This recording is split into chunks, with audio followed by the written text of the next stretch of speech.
This is where we left off last week. Well, actually, this is where we left off last week. We've got our building section pretty much flushed out. We need to still get a couple details, siding and shingles and stuff like that. And we need to get it onto Paperspace. And you know what? Actually, why don't we start with Paperspace? And I can look a little bit at line weights as well while I'm here. So I'm going to create a new viewport right over here. And to do it, there's two ways to do it. One is on the layout tab here. You can go to rectangular viewport and click and draw a viewport. The other way is the keyboard command, which is mview, MVIEW. And sometimes I use this instead of going over to the layout tab, but it does exactly the same thing. So mview and enter, and I'm just going to draw a big old viewport right there. I'll go in and kind of find our building section right more or less over here. Okay, what is the scale that I'm going to set this to? I think it's quarter of an inch. Hold on, let me just see. Yeah, it's quarter of an inch. So I'm going to change the scale. I'm going to come down here to adjust the scale, and I will set it to 1/4 inch equals a foot. There it is. And kind of position it. And then, most importantly, I'm going to lock the viewport.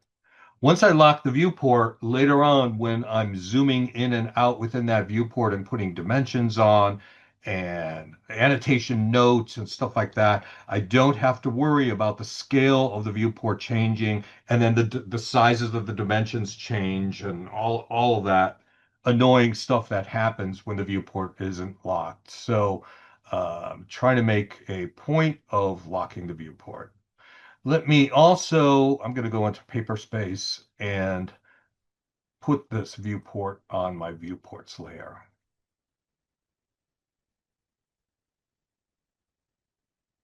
Okay. So the first thing I'm noticing here is that insulation, those weird bat insulation lines, those are really, really big and wonky. Let me go back into white model space for a moment. I'm just going to double click inside the viewport to get in there.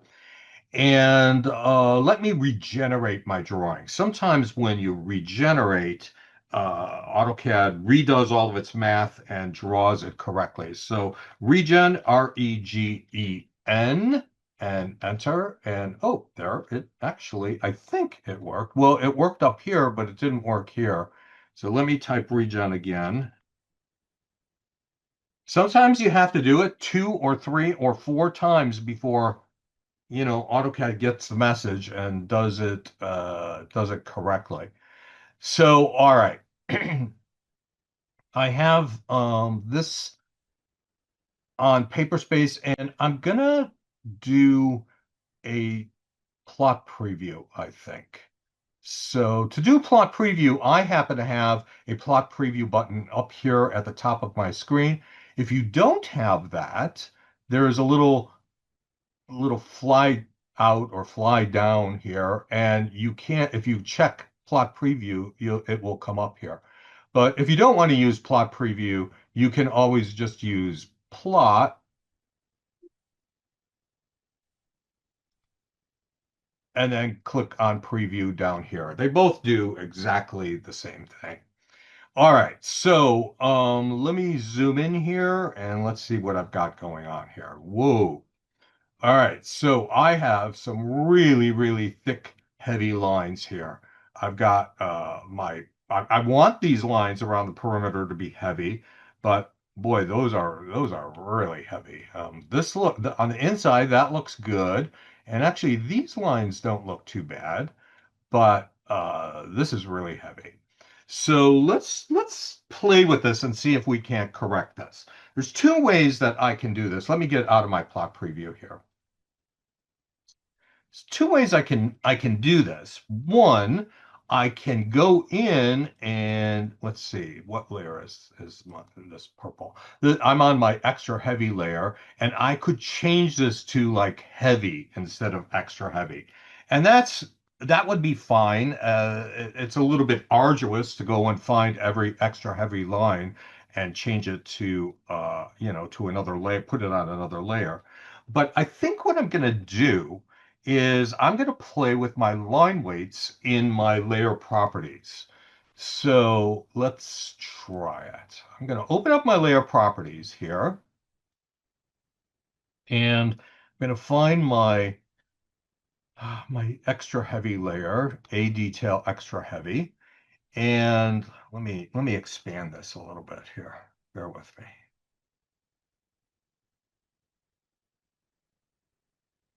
So the line weight is really heavy in this viewport. By the way, if I go, let me close this. If I go to these where I'm at quarter inch, wait, well, wait, let's look at this. I was thinking this was a different scale, but I guess it's the same scale. Actually, you know, actually the line weight even here, well, this works a little better, but this one just has so much information on it, it's looking a little blurry. So what I'm going to do, I'm going to open up my layer properties palette again and go over to my detail extra heavy layer here. And I'm going to change the line weight. So I have two options for line weight here. I have a line weight and I have a viewport line weight. And as you might guess, the line weight, if I change the thickness of the line weight here, it is changing it universally in all of my viewports everywhere, in black model space, all of my viewports, my entire drawing. But if this line weight is okay in some of the viewports, and it seems to be in my elevations, but I want to lighten it up within that one viewport, I can do that right here. So I'm going to go over to my viewport VP line weight, viewport line weight, and click on it. And let's bring it down to, let's try 50. Bring it way down. And then I'll close this. And let's see if we get any better results. Well, I would say no. Let me try that again.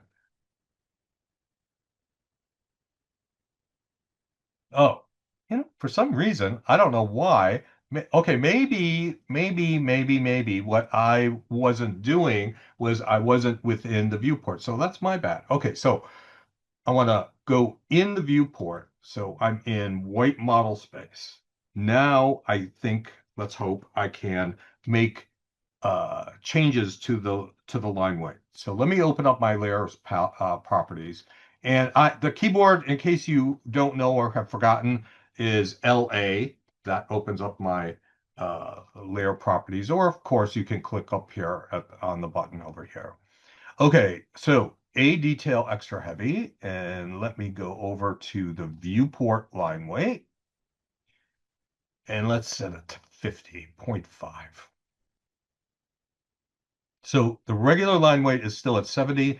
The viewport line weight is at 50. Now let's cross our fingers and see what happens. Let me go back into Paperspace and go to my plot preview and see. All right, it's lighter. I can tell it's still, for my taste, maybe just a touch still heavy. So let me go back in and play with it a little more. A detail extra heavy, and I'm going to change it maybe to 40. And what I will probably end up doing is changing a lot of the line weights, but so now let's see what 40 looks like. Okay, I think that's a little more reasonable. So now these inner line weights over here, I think I'm going to make those lighter as well. So let me go back Hey And Paul, I have a quick question. sure, detail. How do you do the plot preview again? Well, two ways. There's a button, I don't know, there's a button up here at the top that, and when I hover over it, it says plot preview. And if you don't see that, there's a little flyout, a little arrow thing that comes down, and then you can find plot preview and click it there.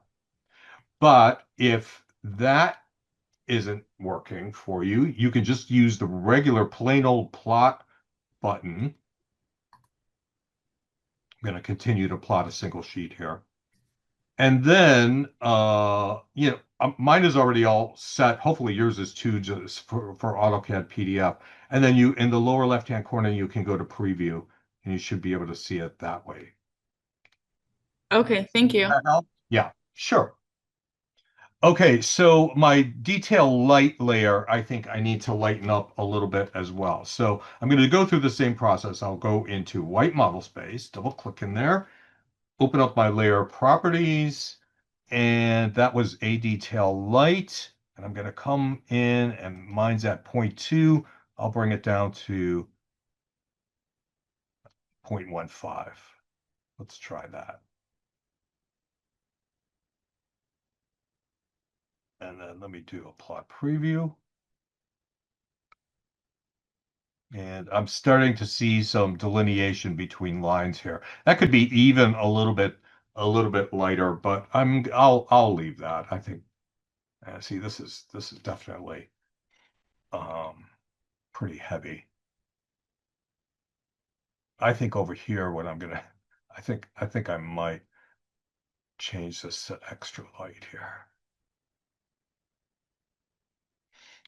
But no, you know what? No, scratch that. I shouldn't do that because then I have to do it on the other side. So what I really need to do is play with the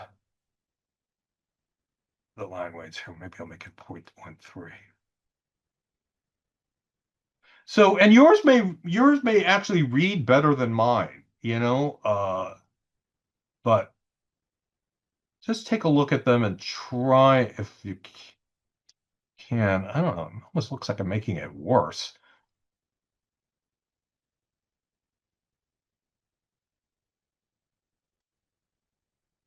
Try to make those line weights a little.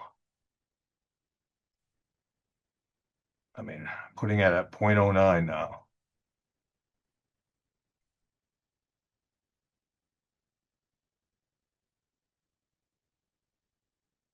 Okay, so now that is starting to look a little better. Maybe my heavy line weight still could be a little lighter. Or a little, yeah, a little lighter. But I've played around with it enough, and I always feel like I'm boring you by tweaking back and forth. So I'm just gonna move on. Let me let me go into black model space, and let's see. Turn the light here so I can see. Um. So what are we missing? The chimney we're missing. Let me bring this handout back over here. We're missing this chimney, and we need some shingles on the roof, and we need some siding on the walls. I've got some foundations here. So our foundation wall here and the footing, these dashed lines that are running across are telling the contractor that this footing is running along or underneath the back wall, the wall that's behind all of these bookcases back here. So what these dashed lines represent is the footing that we're seeing like behind the dirt, behind all of the soil or the grade. And these double dashed lines running horizontally here, that is the footing. And then this is the foundation wall. It bumps into the room for the fireplace and then bumps back out over here. So let me just quickly get those on, and then we'll flush out the chimney and go from there. So let's see what layer I've got going on here. What have I got? I have an A detail dash here. I think I created, and it's a hidden to line weight. And I think that is what I'm going to use. So I'm just going to double click on A detail dash, make that my current layer. And I'm just going to whip in those lines. Easy peasy.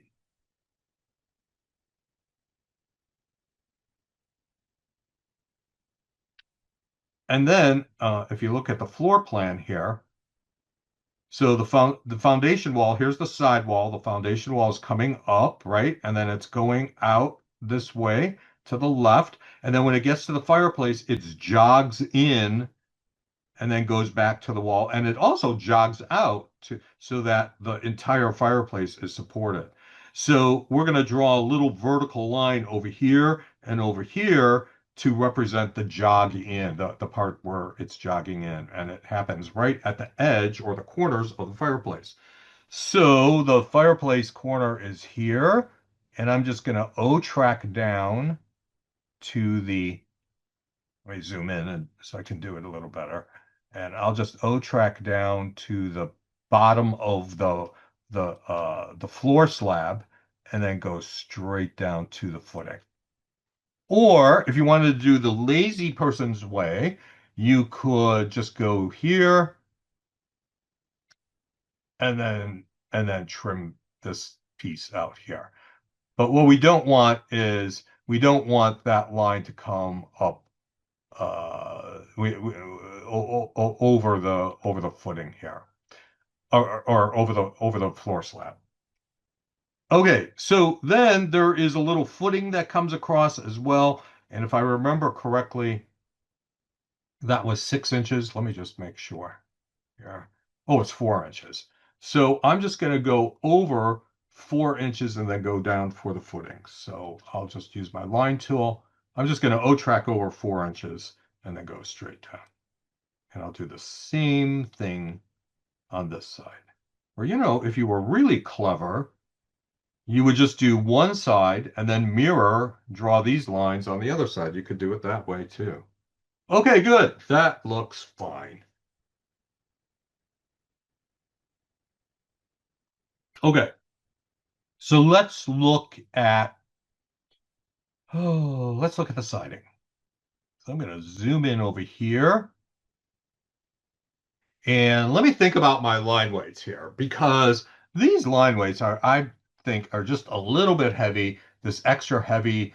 I'm going to go one less than extra heavy here. So I'm going to go to just plain heavy, not extra heavy here. And so let me bring back the handout so we can talk about this for a moment. Okay, so there's a trim piece that is tucked underneath our soffit here. Remember, this is our eave, this is the soffit, and this is the fascia, and there is a little wood trim piece here. And that trim piece is actually, let me zoom out. It's a 1x6, so it's 3/4 of an inch by 5.5. Uh, the nominal size is always a little smaller than the actual size. And if you live in a house that has siding, or if you walk by one that has siding, take a look. And right up under the eave, there usually will be a trim piece. It's not always 1x6. Sometimes it's tiny. It's just a little square. But most of the time, in fact, pretty much all of the time, there is a little trim here. And the reason is because the siding doesn't always, you want the siding to butt up against something firm, and you don't want it to be under the eave. So generally speaking, we'll have a little trim here. So I'm going to draw a little 1x6 trim piece. I'm going to do it in my A detail heavy layer, and then we will deal with the siding.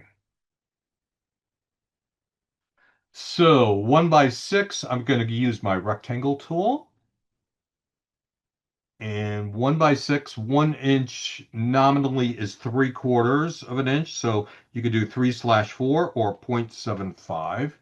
That's the decimal equivalent, tab, and then the height is 5.5.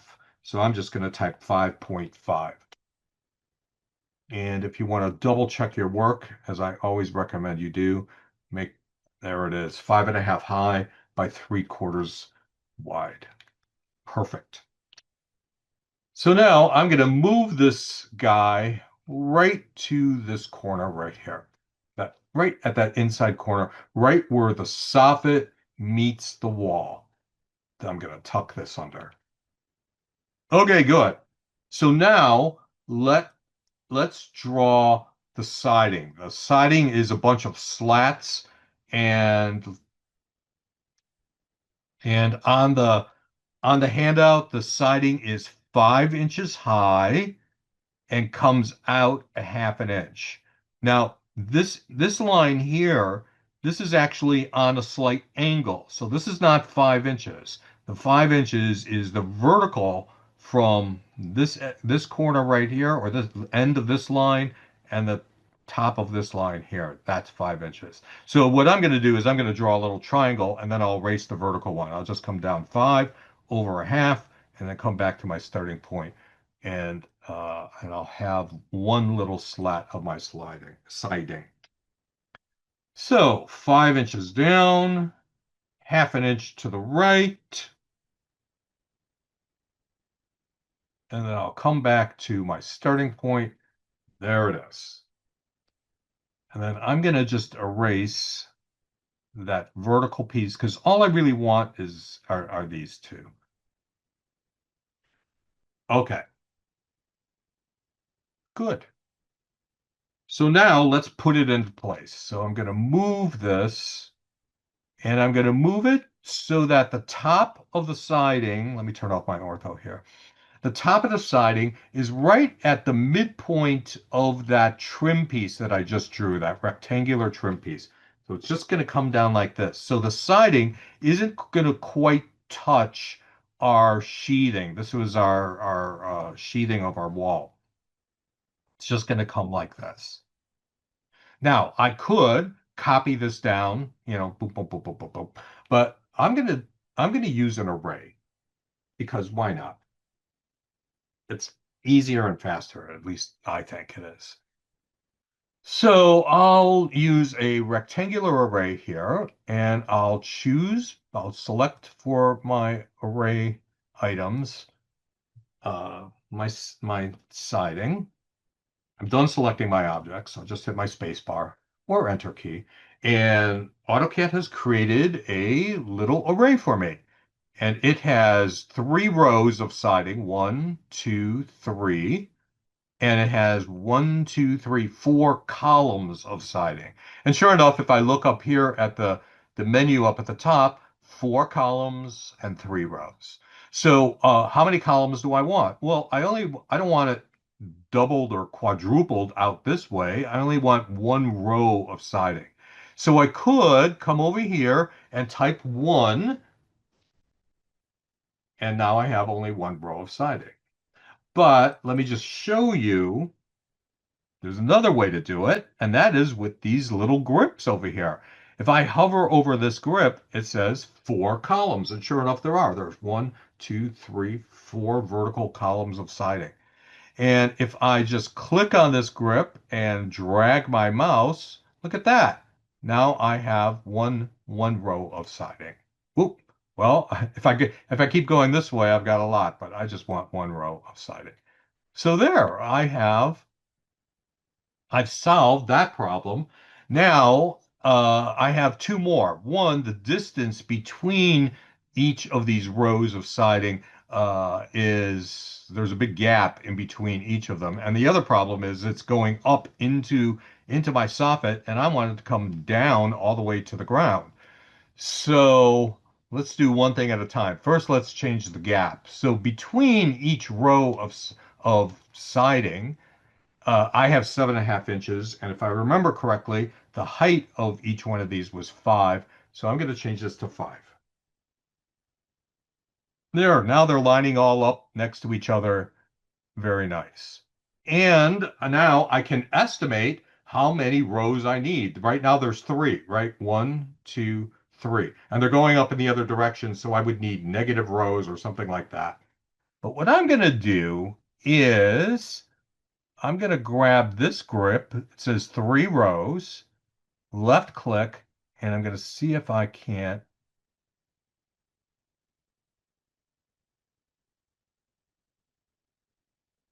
grab it again and pull it down. And look at that. It's just enlarging that array, and I'm going to come down to here. So what I did for my last slat of siding or row of siding, it is coming below the wall, right? The foundation wall is up here. This is the top of the foundation wall, and this is also the finished floor of the of our room. And our wall is sitting on top of the foundation wall over here, and the siding is coming below the bottom of the wall. So what I don't want to do is I don't want to stop my siding like this, because if I do that, the first time it rains, all the water is going to come right in here and going to be, I'm going to have puddles on my floor. So I don't want to do that. You always want your siding to be below the finished wall.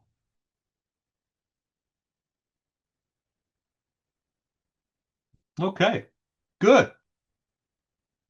So now I need to do it for the left side, or what I'm going to do is mirror because I love to use it and I'm lazy. I don't want to redraw it. So I'm going to grab that little trim piece. I'm going to grab my array.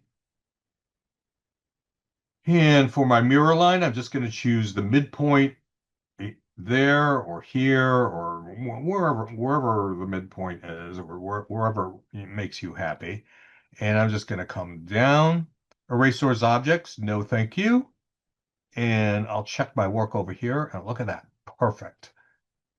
The trim piece is up here. My siding is coming down. It's extending down below the finished floor or the foundation wall, the top of the foundation wall. And I'm golden. Let's just see. Let's check the line weight nightmare and see how it looks. So that's just too heavy. Wait a minute. Hold on. Hold the phone, everybody here. Am I drawing this at the right scale? Is it quarter of an inch? Is it supposed to be bigger? No, it's quarter of an inch. It is quarter of an inch. Okay. So I don't know what these line weights are just super duper duper heavy. So I'm gonna go into white model space and I'm gonna really play with these. Okay, my heavy is at 0.5. I'm bringing it down to 0.25. My extra heavy is at 0.4. I'm going to bring it down to 0.35. And my medium is at 3.5. I'm going to bring that down to 0.2.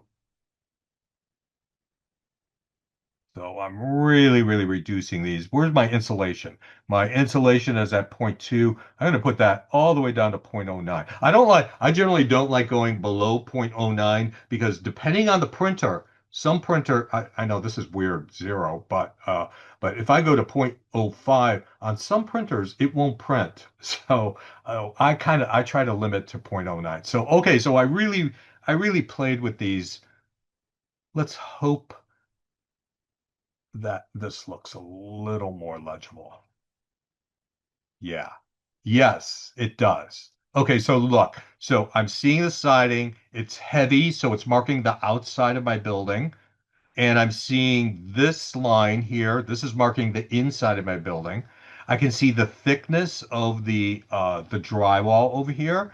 I can see the thickness of the sheathing over here. Everything is much more legible. So yeah, that really needed to happen. And even here, I can see the thickness of the soffit and the fascia over here.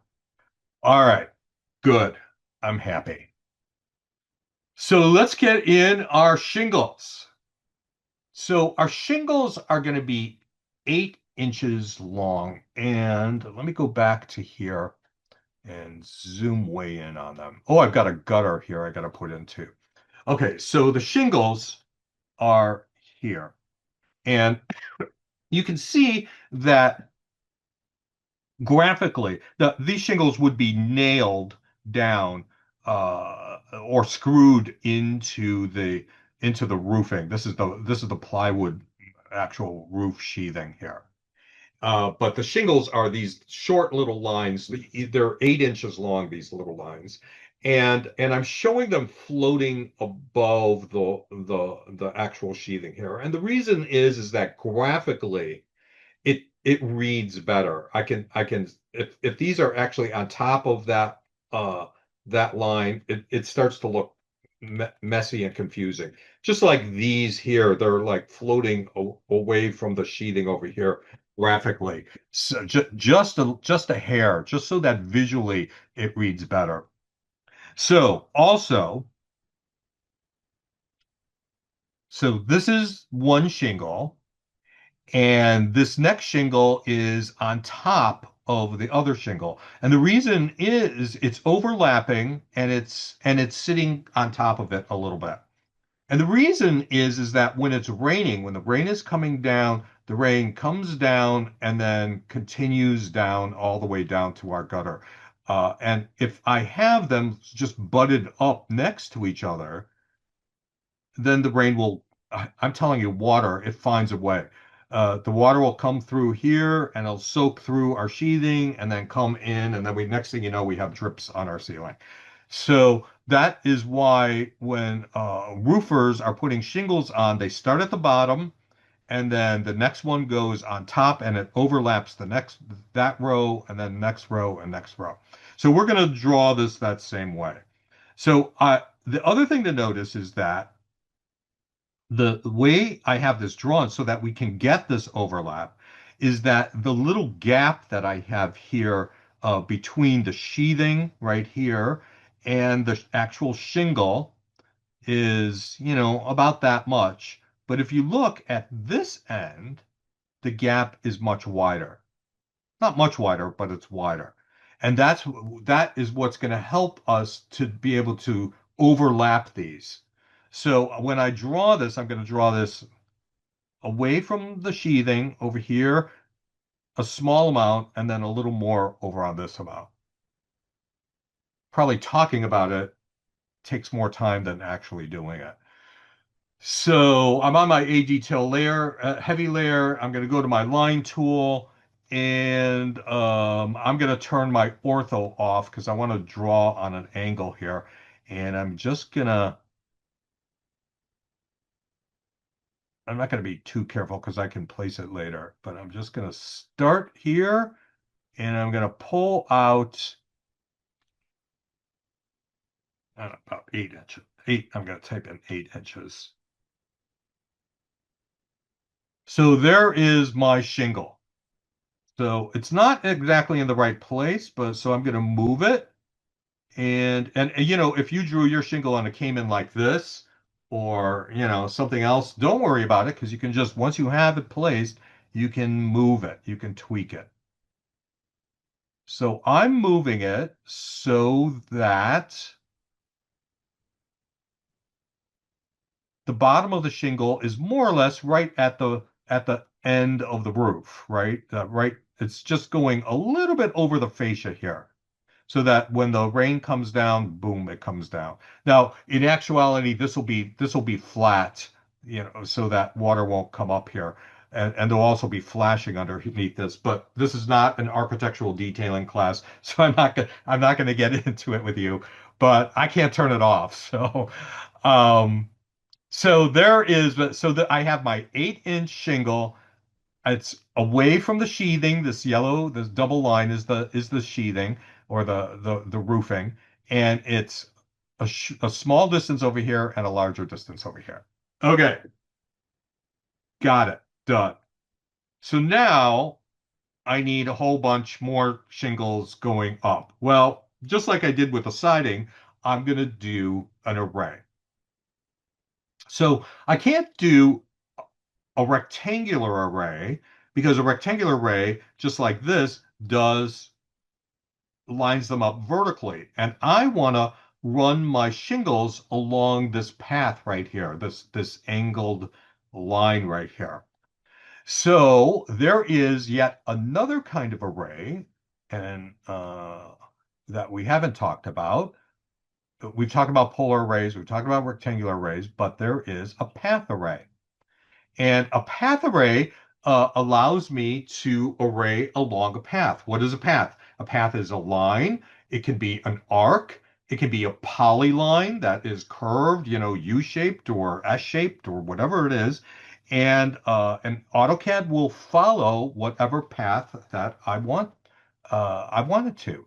So I am in my path array right now, and AutoCAD's asking me to select the objects that I want to be in the array, and the only object I want is my shingle. There it is. So I'm done selecting objects. Just hit my space bar, and now it's asking me to select the path curve. So mathematically, a line is actually a curve, and I'm not going to turn this into a math class, but so I'm just going to choose this line here. This will be my path curve, and we look at that. It has drawn the array and it has copied each of these shingles up along this path, and it's gone up all the way to the ridge of my roof.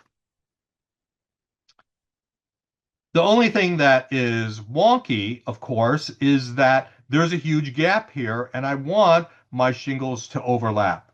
But as you may have already guessed, I can grab this little grip right here and pull down, and look at that. All my shingles will line up over each other. So what I want is I want this overlap so that when the rain comes down, the shingles, you know, flow down and don't back up and come into the house. And that's it. That looks snappy. Let me go up to the top and see what's going on up here. Hey Paul, really quick, could you just say one more time how to get to the like the curve part that says like align items? I'm sorry, I missed that part. Uh, uh, Align items. You mean the are you asking me to redo the array? Yeah, I'm sorry. I like No, completely no. missed how you got it. Okay, that's fine. I'm happy to. So let me undo it. So all right, here's our single shingle, and I'm going to go to path array.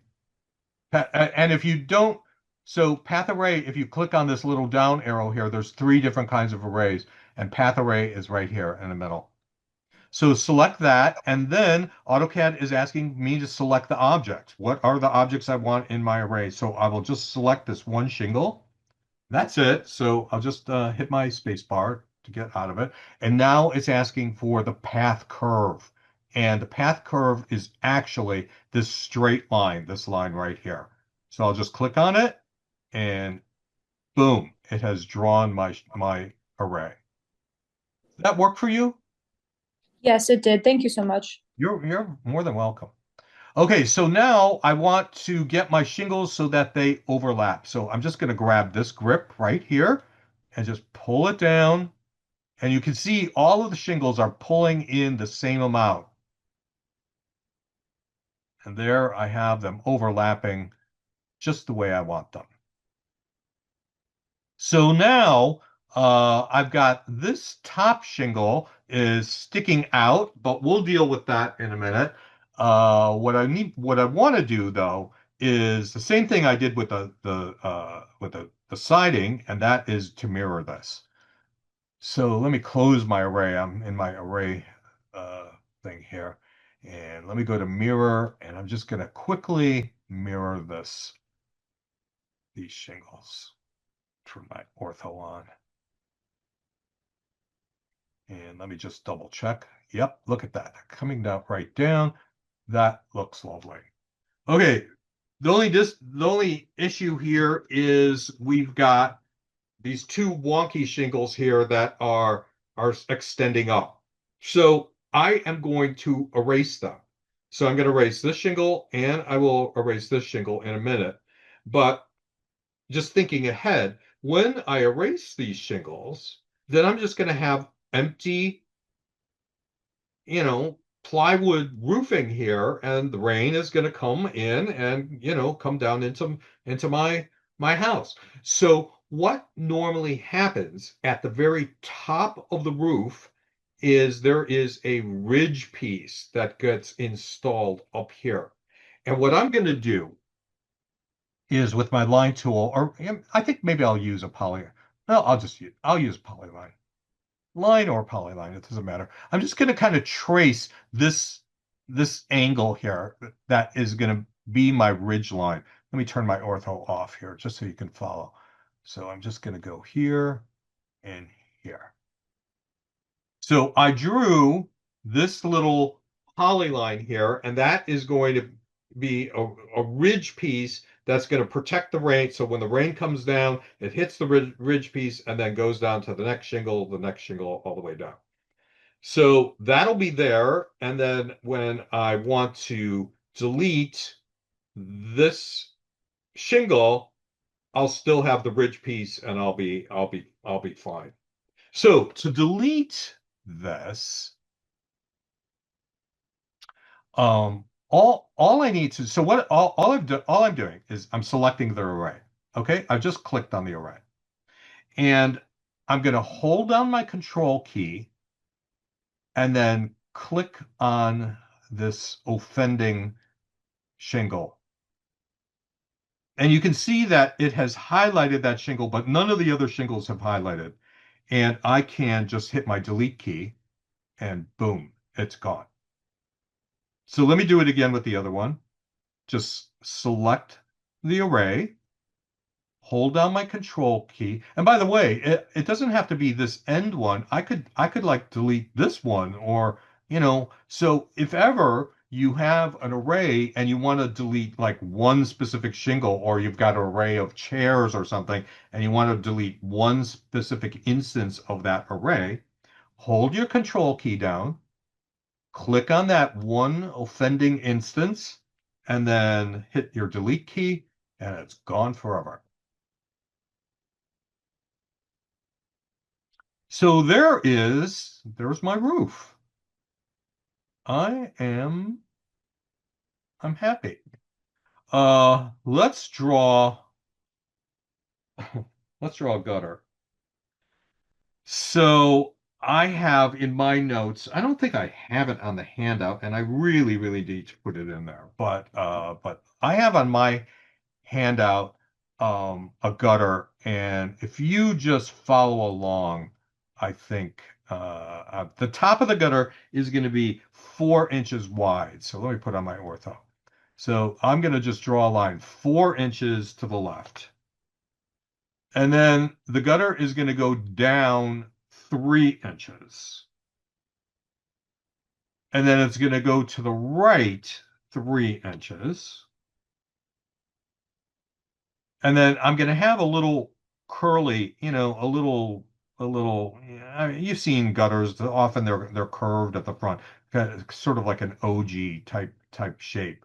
But there is a flat piece, and normally on a gutter there will be a flat front on it, and so I'm just going to draw a little straight line down 1 inch. Is that 1 inch? It was. So here are those dimensions in case you missed it. So it's 1 inch off on the right side. The top is 4 inches across, 3 inches down, and then 3 inches along the bottom. And now I'll just use my spline tool here, the spline fit tool. It's this first tool right when I click on this drop down here. And I'm just going to kind of, let me put my ortho off here. I'm just going to kind of just draw a little spline. Nothing fancy, no real big deal here. But that will be actually that worked out okay. That is going to be my little gutter. And I think because these are all separate lines, what I'll do is I'll just join them together so that I have one polyline here so that when I move it, I'm not moving a whole bunch of lines. I mean, you could just leave them lines, but I'm going to use the join tool. Join, join, select all of my objects, hit my spacebar, and they are now all one item. So now let's just move this. And I'm going to move it like right about here.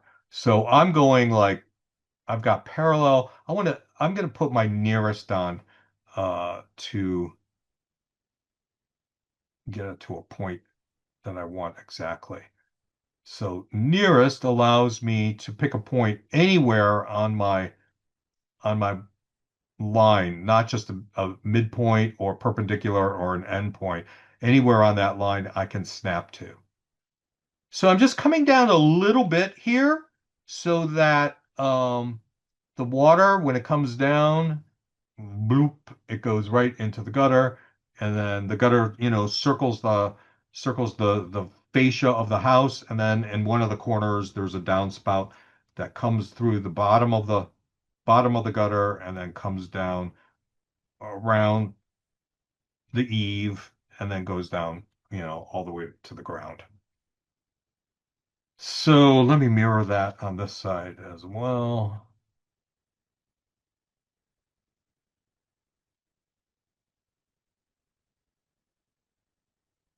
Okay. What else do we need to do? Oh, the chimney. All right. Um, so I'm just gonna kind of breeze through this chimney. I think I again, I sometimes I feel like I'm boring you all. All right, so my chimney here, if I look at the handout, is 19 feet from the finished floor, the floor of our addition here.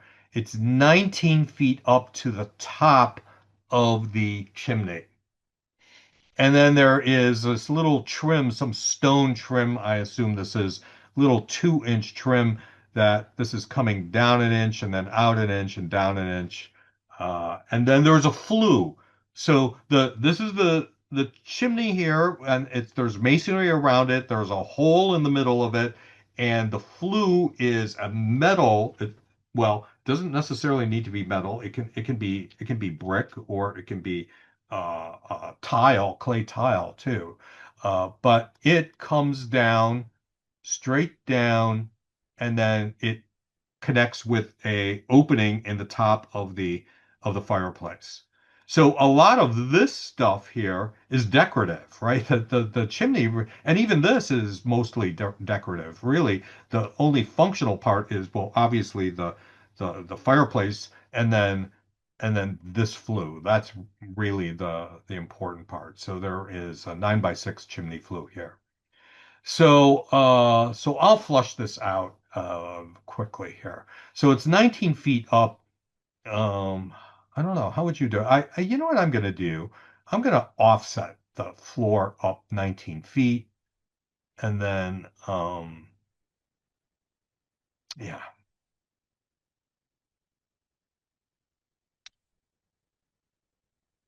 And don't feel obligated to do it the way that I'm doing it, because you may want to do it a different way, and that is fine. So I'm just going to draw a little guideline here that is coming up, and let's think about line weight.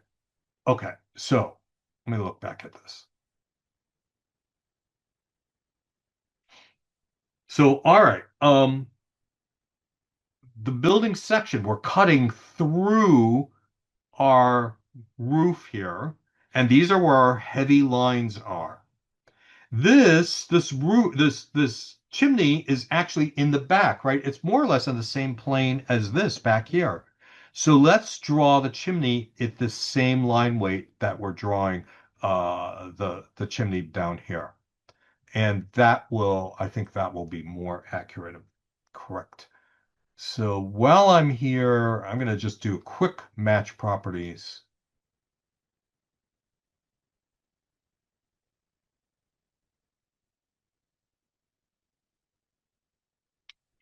And I'm going to offset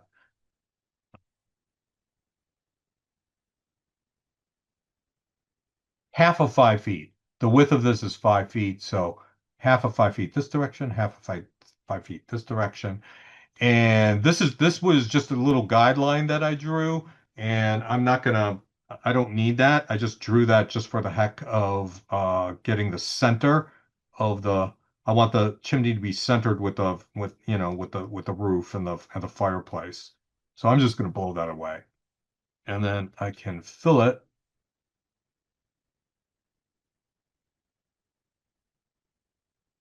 This, and let's just double check. 5 feet across. Yes. And then I want to extend this right down to here. So let's see how that, I don't know. I'm not sure it's going to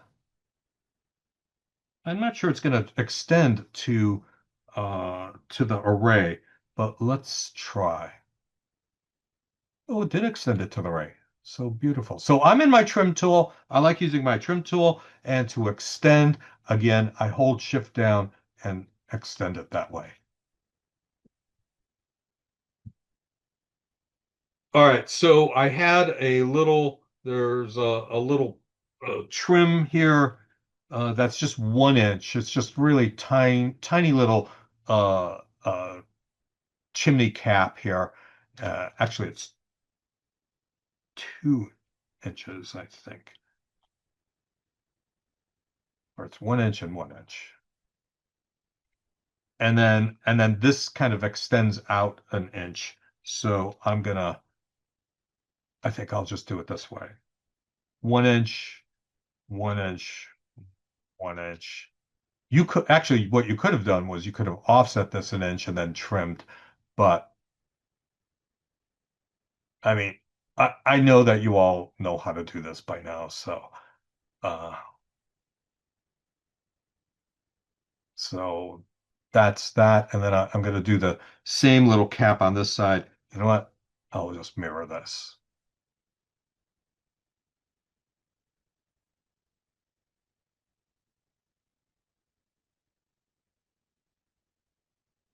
Okay. I'm not going to spend any more time on that. So just draw the little flue up at the top and put the hatching up here. Uh, I know that you know how to do that. All right. I think that's pretty good. I think that's going to be in good shape. So let's go back to our elevation page here. And in fact, I want to change the name of this to elevations and section. So, or section and elevation. So I'll do elevations and section, just so it's more accurate.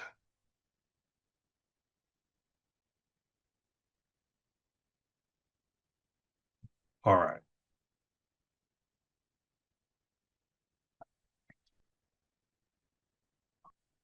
So we've got on here just a couple more things.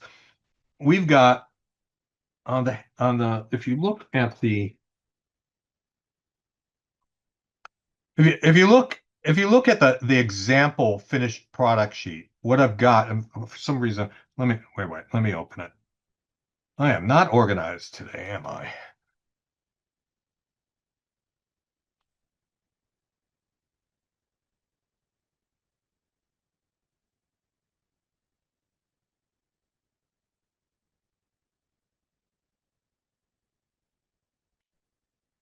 Okay, so what I've got here is a key detail. This is a just a blow up detail here. So I've got a little circle here running around the eave of the roof here, And then I have a little line connecting to a larger circle, and that is a blow up of this area here. So that when our contractor is looking at our drawings and this is a little confusing to them, they can look at this and get a better idea of what this detail is.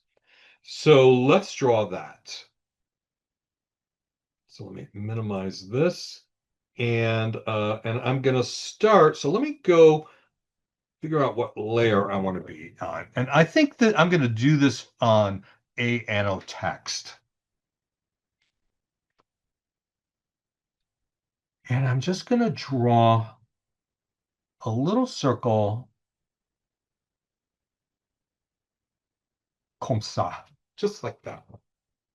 So this is the little key here, the little circle, and then we'll have a line and then a bigger circle up here, and the line will connect the two of them. The detail will be up here.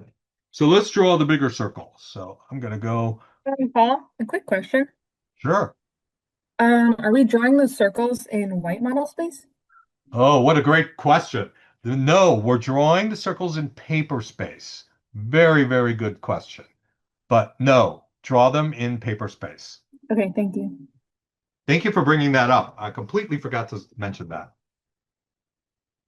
Okay, so I got my little key circle here and my detail circle here, and I want to connect them with a little line that connects them parallel to each other, a little line that goes right perpendicular from one to the other.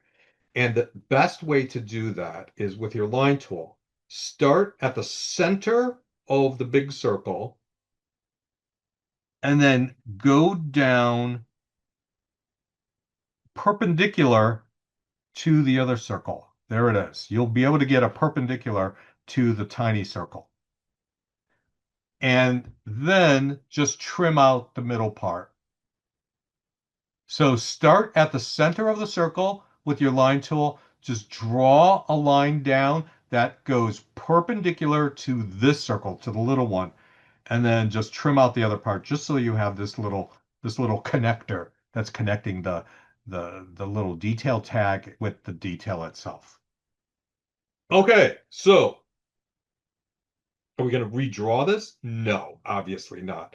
We're going to put a viewport here that is an enlarged version of this. So viewports, believe it or not, don't have to be rectangular or square. And if I go over to my layout tab, right here, if I go to layout viewports and I have rectangular, this is what I use to create a rectangular viewport, but there is a little drop down here and I can do a polygonal viewport that's, L-shaped or whatever you want, or I can choose an object. And a circle's an object. So let's click object. And then I'm just going to click on this big circle right here. And you can see that it is now a viewport. And I can double click in it and get into white model space within my viewport. And I'm going to find that Eve over here and get a nice big image of it. But I want it to be a scale. I want it to be an actual scale. Let me just see what my notes say here for this. Well, let's just figure it out. So right now I'm at no scale. Let me come down here and change it to a scale. So it's got to be bigger than, well, how about half inch? That? Oh, that's too little. Let's go to 3/4 of an inch. Actually, 3/4 of an inch is good. Yes, I like 3/4 of an inch. That's a good size. So let's make it 3/4 of an inch. So I can pan, I can get this exactly where I want. And then, just like always, I want to lock my viewport. And then I'll go back into paper space, either just double click on somewhere in model in the paper space area, or you can click on the model button down here. And so your next question is probably, well, should this viewport be on the viewports layer? So let's put it on the viewports layer.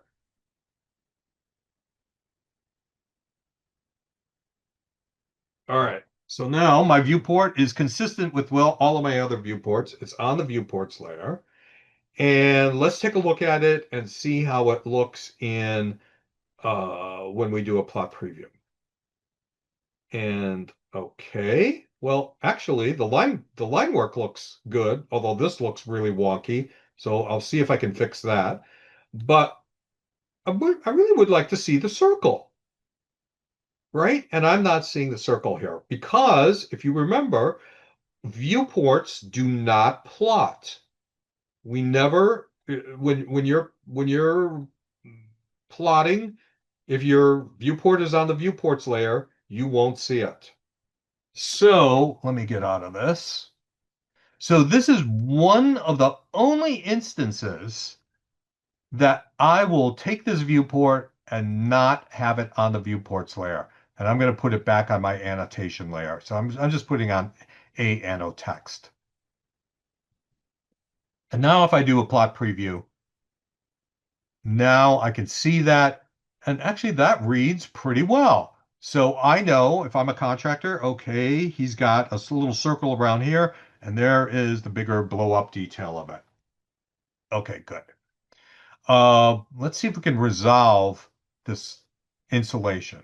Now, let me just, before I even do this, let me just say that this is, I haven't done it in 2025 version of AutoCAD, but in the past, AutoCAD has problems with circular viewports sometimes, or elliptical or octagonal or strange shaped viewports when it comes to regenning. So I'm going to go into white model space, double click within the viewport, and then I'm going to regenerate. REGEN and enter.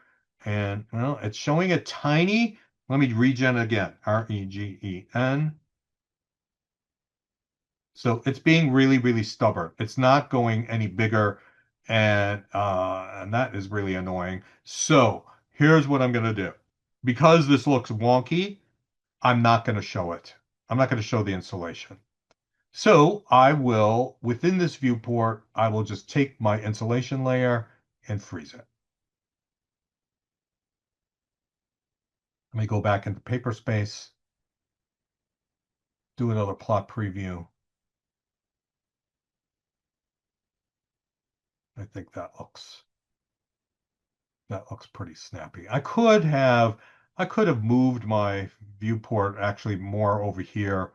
It is a little bit encroaching, but yeah, it's fine. It's okay. Okay, so folks, I think we are in good shape. Oh, no, we're not quite in good shape. So let me copy this. I've got a drawing title here. And I am going to call this. So I have details 1, 2, 3, 4. I'm going to call this detail 5. And it is the building section or section. I suppose you could just put section. That would be fine. And the scale of it is going to be 1/4 of an inch equals a foot. So I want to change all of that annotation so it's correct. Good. So now let me look up at my key plan here. So I have these three little tags right here. And if you remember, this left one here has the numbers 1 and 4. And what it's telling me is that detail 1 on sheet 4 is, and the arrow is pointing to this elevation. And sure enough, if I come over here, detail 1 on sheet 4 is that elevation. And this one's 2 and this one's 3. But I need to tag my building section as well. So let's do that. So to a building section, a section tag, let me just move these down just a little bit so they're a little more out of my way and I can do my section tag. So the section tag consists of, well, let's look at the handout so we know what we're drawing here. So it consists of two of these little tags here, and they are connected with a line. And notice that the numbering here, and this in this instance, is 5 and 4. So what does that mean? Detail 5 on sheet 4. So we're already on sheet 4, and detail 5 is here. So that is the detail. So we need to draw that building section. So I'm just going to copy one of these. And let me draw a line that goes straight across. Let me put my ortho on to here. And this time I am in paper space. I'm not in white model space here. And then I will just copy this, or before I copy this, let me change this to 5 because we're interested in detail 5 on sheet 4. And then I'll copy this to this side over here. Actually, let me move this, make it a little bit wider.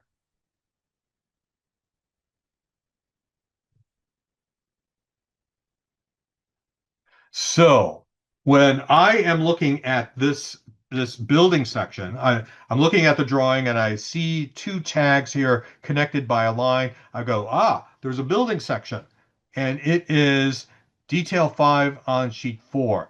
And I look down at the building section and I go, oh, okay, so this is going to give me a section through the building. I'm going to be able to see the fireplace and all this wall here, this wall here. It's cutting right through the window over here. So when I look over here, I'm like, something is a little fishy here because this is straight down, this is a wall. There's no window here. We didn't draw a section through the window. We just drew the wall straight down. So this building section is actually shown in the wrong location. So what I got to do is I got to move this guy so that it is cutting through the walls. So either down here or up here, either one would be correct. But I want to make sure, or you want to make sure, that your section is not cutting through where the windows are. So this is the knife cut. Remember last week I was saying it's like you took a giant cleaver, a giant knife, and sliced right through the building. This is the exact point where we're slicing through the building, and then we're pulling away the rest of the building, and we're looking at this. Okay, that I think looks pretty good. I'm going to move all of this business over to the left a little bit because I want to have some room for annotation over here on the right. So let me pull this up here. So I've done a whole bunch of notes here, right? And you do not need to, if you want to, and show all of the notes, more power to you. That would be really great. But I want you to show at least, 4 or 5 notes. Pick parts that you believe are maybe more important ones, and do some annotating on the on this building section. I would also like you to get a few dimensions. So if you can get, like these dimensions, that would be great too. What you're doing when you're showing the dimensions and annotating these notes, and I'll go through a few of these notes just to go through the process. What you're doing is you're demonstrating to me your proficiency at doing this. So, you know, when you're showing me the dimensions, you're showing me them on the correct layer. You're showing me them in white model space. Let me just sidebar here for a moment. On the homework, when I graded it, a few of you, most of you did it in white model space, but a few of you did your dimensions or your notes in paper space. And that is wrong. You should always be drawing your dimensions and your notes in white model space and not paper space. And also on the correct dimension, the correct layers as well. So please be sure to do that. All right, so let's just do a couple notes together. So I do my notes in white model space. So I'm gonna pull this out maybe just a little bit more. And I'm going to go into white model space. And I'm going to go to my ANO text layer because text goes in white model space. And I'm going to plop in a couple notes. So to do your notes, go to your annotate ribbon and then go over to multi-leader, but double check and make sure that your multi-leader says COD standard. These are our standard. This has the standard font and the standard arrowhead and all of that stuff so that everything is consistent. If it doesn't, just click on this and it may actually say standard like this, but that's not what we want. We want COD standard. That way you'll be drawing all of your notes using, the correct COD standard. Then you just go to multi-leader, and I will do I'll do roof shingles here. So I'm just gonna click on roof shingles, and let me turn my ortho off here. And I'm just gonna come to a point more or less here, left click, and then I can type in my note. When we are putting in annotation, remember that you are always typing in caps. Always, not upper and lower case. And there is these two little arrows here. This allows you to change the width of the text box. So right there, I've got a small text box, but if I make it wider, then it'll come out, and then I can do word wrapping, and it looks nice. And then I'll just close my text up. So I'm not sure what that is, but I'll just ignore it. I'll just say okay. So then I just want to line up my my notes here. So all right, last week I was talking, I can't remember, I'm sorry, I don't remember the person I was chatting with after class, and we were talking about the def points layer. So this is as good as any time to talk about def points. And you may or may not know about def points, but I'm gonna talk about it right now. Uh, so in our layer properties, or if you go, I'll open up the layer properties here. In our list of layers here, there is a layer called def points. It is an industry standard layer name, and you'll notice that it doesn't conform to all of the other layer naming convention with an A and the 4 letters, et cetera, et cetera. It is its own animal. And what the def points is, and if I come all the way over here, it says non-plotting. Anything I draw on def points, and also let me click off it.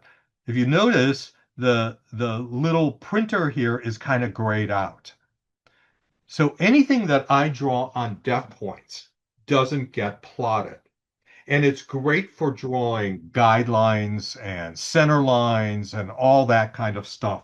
And I used to use it religiously. And then I don't know, in my old age, I always got sick of going back to def points.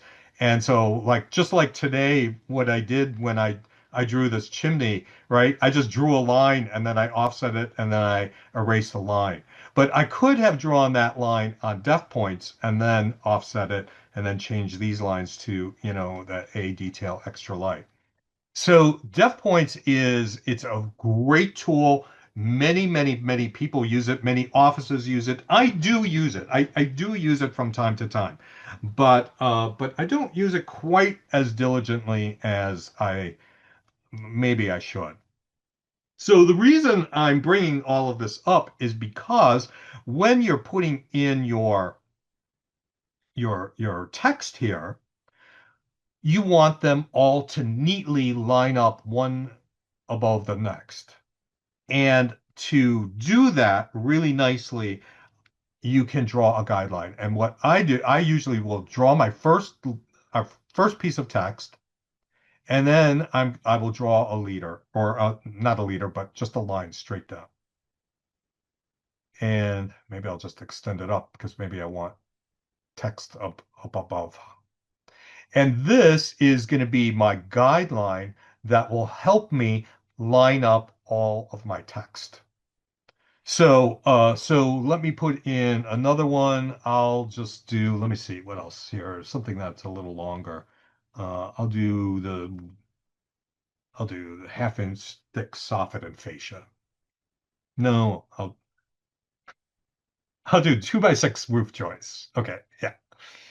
So let me go back to my annotate and go to multi-leader, and I'm going to pick this roof joist right here. And now let me turn off my ortho here. And oh darn, it's drawing on my def points layer. So let me go back to, I'm just going to click make current and change my text to my current layer. All right, so annotate and multi-leader, and I'm just going to choose this rafter right here, this roof joist. And I'll just come up and I want it to be like right here. Now notice I have my nearest on, so it will go anywhere on this line. It will allow me to click any place on this line. If you're not seeing nearest, go down into your O snaps and just check on nearest here. So, all right, so I'm just going to do a point right here. And it snaps the leader right to my def points line, my guideline, and then it draws this little extension, and then it's ready for me to type my text. So I'm going to do a 2x2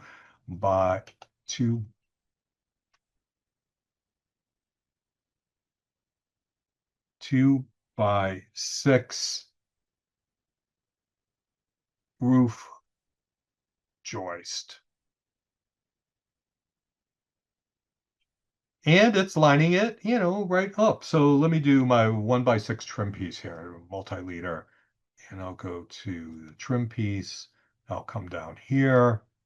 And then 1x6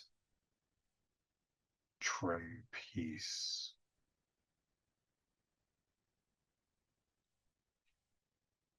And now all of my text is lining up really nicely. So if I go to my plot preview, my text is lining up nicely. Oh, I want to delete that. My text is lining up nicely, and I am not seeing that guideline, that blue def points guideline. So I did want to bring that up, that def points is a tool. A lot of offices use it to varying degrees. And it really is helpful because the nice thing is you can just leave it there. You don't have to erase it. And then later on, I may want to add another piece of text, right? And then I would have to reline them up or whatever, but I can just come here and then do my, cedar siding. And everything lines up. Okay, so your goal for next week is to flush out the rest of this building section Make sure you have the key plan here. Show the section on the key plan. Draw this enlarged piece. Show some dimensions. You don't have to go crazy with the dimensions. I'm just asking you to demonstrate your proficiency in showing dimensions and show some keynotes or some notes as well.